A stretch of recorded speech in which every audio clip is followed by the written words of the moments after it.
Hello, I'm Laurel Pumphrey, and I am a musician and a music educator, and I also, I guess, am an innovator, and my current work is passing on a methodology that addresses pitch and rhythm deficit in individuals all the way to tone deafness, and I call this amusia therapy and specialized music training. So I have a methodology that is designed specifically for people with pitch and rhythm deficit.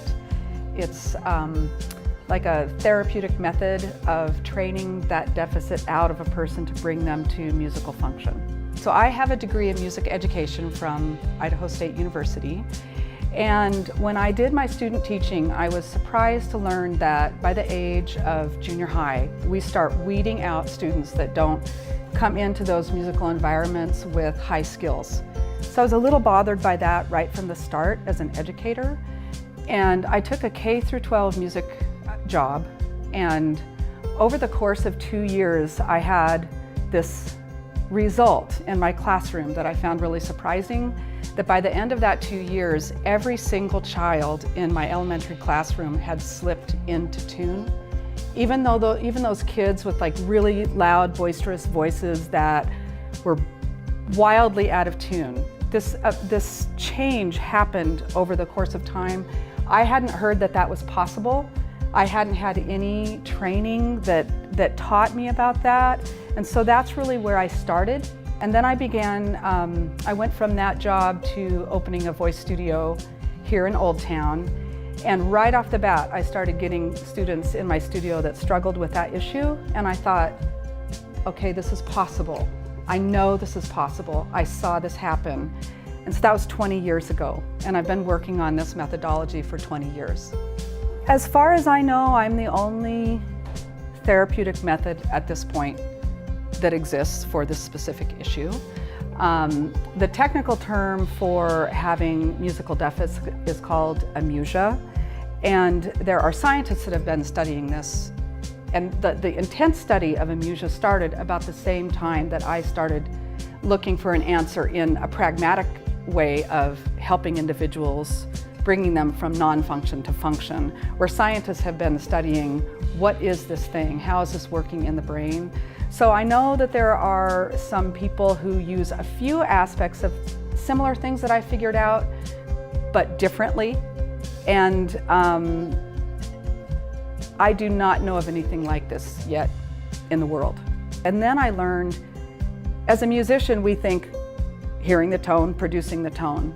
And I learned that there were a variety of things that had a little bit of disconnect that we address in this training, that it would be different from most methods for dealing with pitch and rhythm deficit. So it's more multidimensional in its nature. My audience is anyone who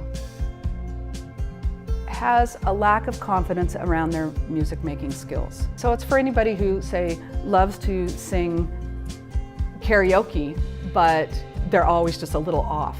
Or that person that wants to sing in a community choir, but they have a lack of confidence in their skills, all the way to somebody who you would say that person is completely tone deaf. So for me, my favorite thing is that this is actually really life-changing for individuals. And there's something that happens to somebody when they're told, you can't be in music, don't sing, mouth the words.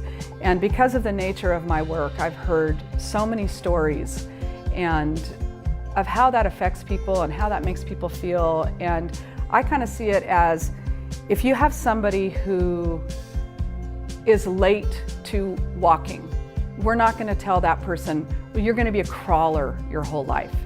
We figured out a way for people who maybe lag behind in their development of certain skills, that we find a way to help them, to bring them up to the skill level so they can live their lives. And the independence in their skills grow, and take somebody from a struggling position with a skill and bring them to a place where they can be confident and enjoy and love something that they wanted to do.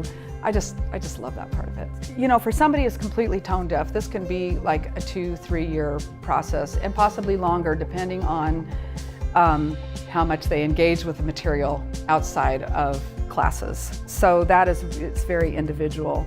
But what I can tell you is those people have profound change over time. So somebody who is completely tone deaf, within a couple years, they can be singing in a community choir and not. Now what my job is to train trainers. So I'm gonna find out. You know, I kind of teased out those hard things and put that into the methodology. Now I'm gonna find out what the hard things are when I pass this on. I had a handful of people in March in Boise. And so I did my first teacher training this spring, March 2nd and 3rd. And then I have I do level 1 and level 2. Level 1, it starts with the foundational exercises and teaches the teachers really how to look at this issue differently. So that's level 1, and it gets them to a point where they can take a student like this and start on the methodology. Level 2 is the heart of it. So I'm doing 2 classes here in Pocatello this summer, level 1 and level 2, and then a class in Boise again, level 1 and level 2. And I haven't put registration up, so I'll find out. So I'm doing the level 1 workshop in July, which gets individuals, teachers, started. So they could take a student and they could get started on the methodology. And level 2, I'm also teaching in July, so they really have they can take a student from that really low level or tone deaf level or wherever the level of the student is and bring them all the way into you know, that path to singing songs. So that's what I'm training this summer. My professors that I had in school, and you know, this is like 20 years ago, and I'm saying things like, well, I saw this event, you know, this result in my classroom, and I'm trying to do this, and I'm seeing these results, and I was getting really, really good results. Except there were some things that were missing, and I came back to the studio and stopped taking anybody else, you know, those students that were going to big colleges, the students that, you know, were trying to sing the solos with their choirs and getting into, you know, these more advanced musical environments. And I reopened my studio and only took students that struggled. So people would call me up and they say, "Are you still teaching?" It's like, do you sing in tune? And if they said yes, I said, well, I'll find you a teacher. You know, and if you don't sing in tune or you have trouble with rhythm or any struggle or confidence with music, you are my desired student. You were like my best student. And really it was when, based on all that information I'd been gathering through the years while I was teaching a variety of students, but when I started exclusively taking students that struggled with music, that was when the learning just really, really took off. And I don't think that this would have happened if I wouldn't have stopped and just addressed this population. Quite honestly, for me, I never expected in my life to do anything like this. If you would have asked me where I was headed, I was either going to be, you know, a high school choral director, or I was going to be singing on stage. And it's almost as student by student by student entered my studio to teach me what I needed to know. They were my teachers, and they created this method. You know, I made an observation, and then I would think on it. I'd walk in the desert. I'd think about that student. What did I see? What did I hear? That seems so strange. It's hard to believe that. And then I would start tinkering with that. And then one day there was like this entire methodology in front of me that had slowly evolved over time.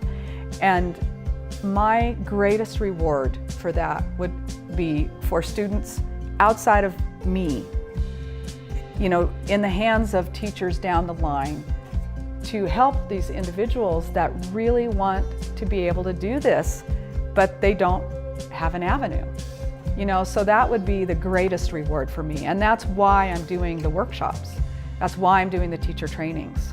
So other music teachers know what to do with these students. And it's a wonderful process. It's fun.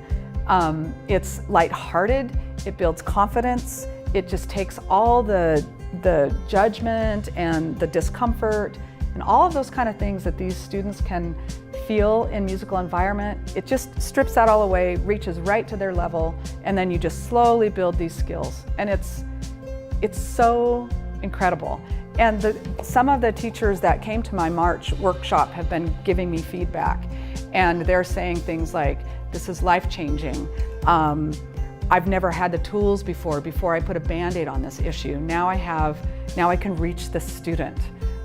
They're gaining confidence, they love the exercises, and for me, that's the reward, is putting in the hands of other educators and having them have success.